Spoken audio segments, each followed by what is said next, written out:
Sir मैं आगे business करना चाहता हूँ और छोटे लेवल से शुरुआत करके सर काफी बड़े लेवल तक उसे लेके जाना चाहता हूँ। अच्छा। एंड सर जो भी सर आप बुक्स रेकमेंड करते हैं सर वो भी मैं पढ़ता हूँ और सर मैंने ऑनलाइन कोर्सेज भी ज्वाइन किए हुए हैं, बिजनेस को मैं सीख रहा हूँ सर कैसे करना है। वेरी नाइस जी सर। सर इसके बाद सर ये सब कुछ करने के बाद भी सर मुझे ऐसा थोड़ा डाउट रहता है सर कभी कभी कि ये मैं जो कर रहा हूँ वो सही भी है या नहीं। जैसे कि मैं अभी बिजनेस करना चाहता हूँ तो सर मैं जो भी बिजनेस के लिए कर सकता हूँ वो मैं सही कर रहा हूँ या और करने की जरूरत है या मैं गलत कर रहा हूँ सर, वो कैसे देखें सर? जो समझना है ना वो ये है कि सही और गलत कुछ नहीं होता है। आप मेरे से पूछते हो कि भाई बिजनेस को मैं कैसे करूं और मैं बोलता हूं कि नहीं ऐसे नहीं, आप ऐसे करो, तो इसका मतलब ये नहीं है कि मैंने कह दिया तो वो सही है। वो मेरा अपना एक पॉइंट ऑफ व्यू है based upon my own experience. आप किसी और एंटरप्रेन्योर से पूछोगे जिसने किसी और फील्ड में कुछ किया है तो वो आपको कुछ और बोलेगा। तो अब दोनों में से कौन सही है? मैं सही हूं या वो सही है, या जो आप सोच रहे हो वो सही है? सर सभी अपनी अपनी जगह पे। हाँ, सभी अपनी अपनी जगह पे ठीक है। या फिर प्रैक्टिकली आपको समझना पड़ेगा कि आप बिजनेस कर क्या रहे हो और उस बिजनेस में किस तरीके से प्रैक्टिकली उस काम को या उस बात को अप्लाई किया जाए जिससे कि वो रिजल्ट आए जो रिजल्ट आप चाहते हो। आप क्या चाहते हो? फॉर एग्जांपल आपको कोई प्रोडक्ट है या सर्विस है, आप चाहते हो कि वो ज्यादा से ज्यादा सेल हो। अगर आपकी सेल बढ़ रही है तो जो भी आप कर रहे हो सेल को बढ़ाने के लिए वो सही है। सेल घट रही है या सेल नहीं बढ़ रही है तो वो गलत है। इतना सिंपल है। ओके। जैसे फॉर एग्जांपल आप क्या बिजनेस कर रहे हो, मैं उसी से रिलेटेड एग्जांपल देता हूं आपको। सर एक्चुअली मैं अभी करने जा रहा हूं सर, फ्यूचर में सर बेकरी बिजनेस करने जा रहा हूं सर, मैं बेकरी लाइन में जाना चाहता हूं।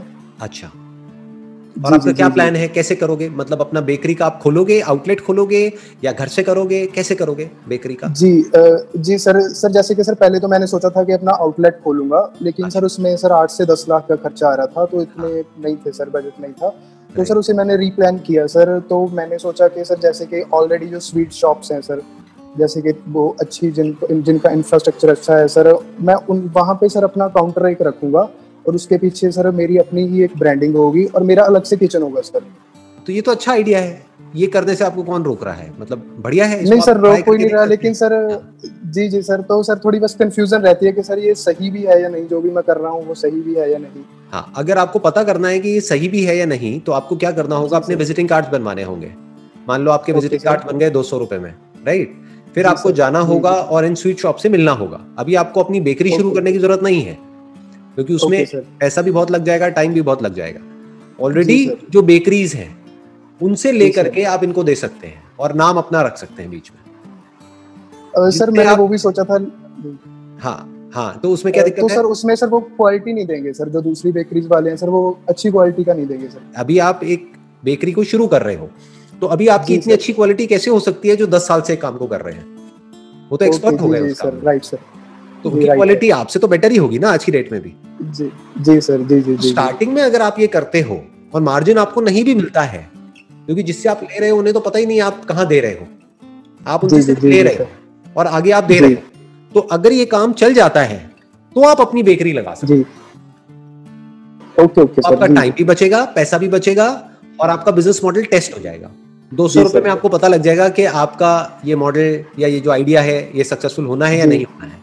जी, आप ये दे रहे हो, उन्हें थोड़ी पता है कि आप बना रहे हो या नहीं बना रहे हो, उन्हें कैसे पता? जी आप समझे? सही बात है सर। तो हमेशा इस तरीके से दिमाग दौड़ाना चाहिए कि किस तरीके से जो भी मेरे माइंड में चल रहा है उसको मैं फटाफट से करके देख सकता हूँ। पता लगा आपने अपने बेकरी के लिए जो भी लेना है वो ले लिया, सामान ले लिया, खुद बना रहे हो और खुद वो क्वालिटी भी नहीं बना पा रहे हो। पहले तो क्वालिटी बनाने की टेंशन प्लस ऊपर से मार्केटिंग की टेंशन। अब यहाँ पे जो मैं आपको कह रहा हूँ उसमें सिर्फ आपको मार्केटिंग की टेंशन है, बनाने का काम किसी और का है, उसका है जो एक्सपर्ट है, जो ऑलरेडी 10 साल से बना रहा है, राइट? तो उससे लिया और आगे दिया। आपका जो खर्चा हुआ वो सिर्फ 200 रुपए का हुआ, वो जो विजिटिंग कार्ड बनाने का। और अगर किसी ने हाँ बोल दिया तब कोई दिक्कत ही नहीं है, फिर तो काउंटर बनाने का आपका खर्चा है बस। जी सर। बाकी कुछ करना ही नहीं है, पीछे से आना है, आगे देना है। ठीक है सर। Right sir. कैसा लगा आइडिया? ठीक लगा? बहुत अच्छा सर, बहुत अच्छा लगा सर। बिजनेस में यही करना होता है। इन्वेस्टमेंट में हो जाएगा सर। बिजनेस में क्या करना होता है, हर काम को सिंपल करना होता है। मतलब कि ये सोचना होता है कि जो भी मेरे दिमाग में चल रहा है उसको मैं जल्दी से जल्दी टेस्ट करके कैसे देखूं, उसको फटाफट से ट्राई करके कैसे देखूं। अब अगर आपको लॉस हुआ भी तो मान लो ये 200 रुपए के विजिटिंग कार्ड बने, 100 विजिटिंग कार्ड आपके बने, 2 रुपए का एक पड़ा, तो आपको लॉस हुआ भी तो सिर्फ 200 रुपए का हुआ। 200 रुपए का बस। आप 100 जगह पे गए, 100 लोगों ने मना कर दिया, उन्होंने कहा नहीं जी नहीं, हमारा कोई इंटरेस्ट नहीं है, खत्म। तो आपका क्या गया? 200 रुपए तो गए। और अगर ये काम चल गया तो अपनी बेकरी लगा लो, कौन रोक रहा है? जी जी, ठीक है सर जी, है ना? Right sir. जब आप प्रैक्टिकली जाकर के बात करोगे इन शॉप ओनर से, तब आपको पता लगेगा कि आइडिया में कितना दम है। हो सकता है बहुत ही बढ़िया हो ये आइडिया, हो सकता है इसमें दम ना हो। अगर ये नहीं चला तो कोई और आइडिया चलेगा। यही तो है बिजनेस, नहीं तो कोई और आइडिया बना लेंगे सर। हाँ? दूसरे विजिटिंग कार्ड बनवा लेना 200 रुपए के। जी सर, राइट सर, बिल्कुल सही सर। चलिए जी, wish you all the very best, thank you so much. Thank you sir, thank you sir very much sir. Sir मैं फ्यूचर में सर बिल्कुल आपके जैसा ही बनना चाहता हूँ सर। अरे नहीं, आप अपने जैसा बनो, बल्कि कुछ ऐसा बनो कि मैं कहूँ कि मैं आपके जैसा बनना चाहता हूँ, कुछ ऐसा करके दिखाओ। सर जी जरूर सर। डन? जी सर, जी, ऑल द बेस्ट।